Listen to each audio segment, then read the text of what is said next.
Hello friends, I am here with the banana update. I have managed to procure a Chiquita banana. This is a Chiquita banana. It's still pretty big, but it's definitely not as big as the other two. And here's the best thing. Look at this. Do you see it? Oh, you probably don't. Wait, hold on. Can you see these little dots? Those are seeds. You are not going to find those in a Dole banana. A Dole banana is going to be what? Looks like a marshmallow. I don't know why I said like a Dole banana is going to be white and it looks like a marshmallow.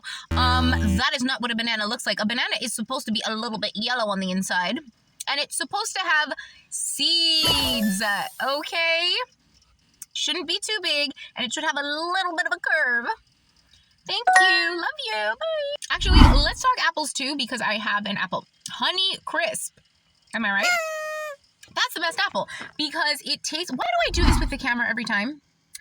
Because I set it there because I don't want to hold the camera and then the angle is too low.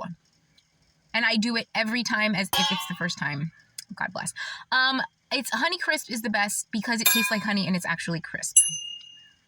I feel like most apples are a hybrid of your modern apple is a hybrid of a Red Delicious and a Granny Smith. And you can tell just by looking at it, obviously. And so it just depends on how much Red Delicious and how much Granny Smith you're going with. And for me, Honey Crisp, that is the apple, right? That's the it girl. I feel like back in the day, it used to be Fuji. Gala is an always go-to apple, but that Honey Crisp, though, I feel like everybody agrees. And I know that like whoever grows apples knows that too, because the Honey Crisp are the ones that are the most expensive. And anytime I hear somebody talking about an apple as if like an apple means anything to them, it's always a Honey Crisp. Or how they don't really like a Granny Smith. And do you know that my granny, his last name is Smith, her maiden name, and she loved the green apple. It was basically her favorite apple and the only one she really liked. But she didn't like sweet food. She only liked sour foods. So that's funny too. All right. Actually, it is fall time. And a good gourd, do I have some photos to show you? Do I sound like I'm on the morning news? It's fall time, ladies and gentlemen, and good gourd, do we have some photos for you? I was walking by this grocery store and I saw the coolest pumpkins. And these are the pumpkins. Woohoo! Yay! That is crazy. They look like they are fungi, but they're not. They are gorgeous.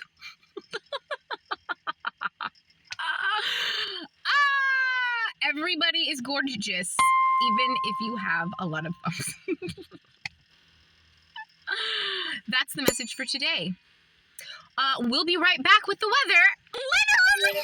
Hello, friends. Just as promised, I am back with the weather. Coming to you live from another walk with Clementine, where it is still unbelievably hot.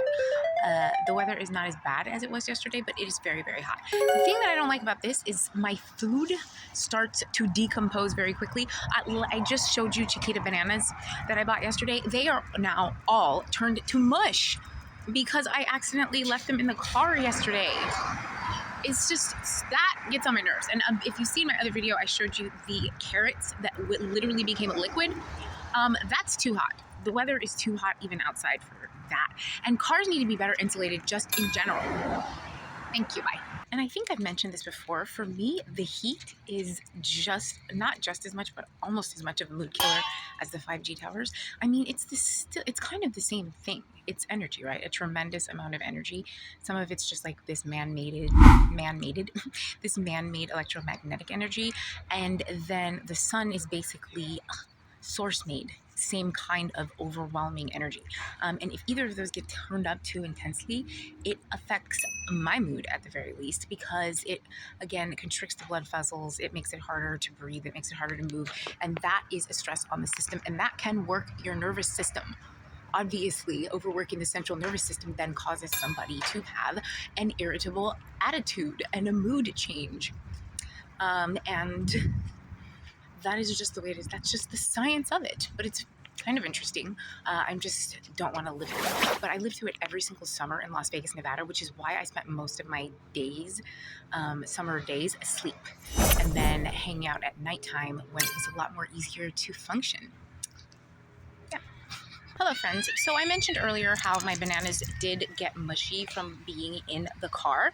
This brings up another point. The best fruit for just like backpacking, for living outside, for anything rugged is definitely the apple. They don't get mushy. I have had apples for weeks in my car and they're still hard. They don't get mealy very easily, even in the heat. You basically can eat the entire thing. I will eat everything except for the seeds and the stem. I even eat the cartilage parts. You know how a person cleans a chicken wing? That's how I clean an apple. There's nothing left of the apple except for the seeds and the stem. And sometimes I swallow some of the seeds. I know you're not supposed to, but that's just how I roll. But by far, the most superior fruit for just like rugged lifestyle is the apple. The orange is number 2, and then the banana. And then the banana, just because it's really convenient, but you have to deal with the outside. And most of the weight when you buy it is the peel. But the apple is the OG #1 stunner. Like, it's so convenient, so long lasting, and it's really not a sensitive fruit. Even if you bruise a little piece of it and that part gets brown, the rest of it you can still eat. Apples.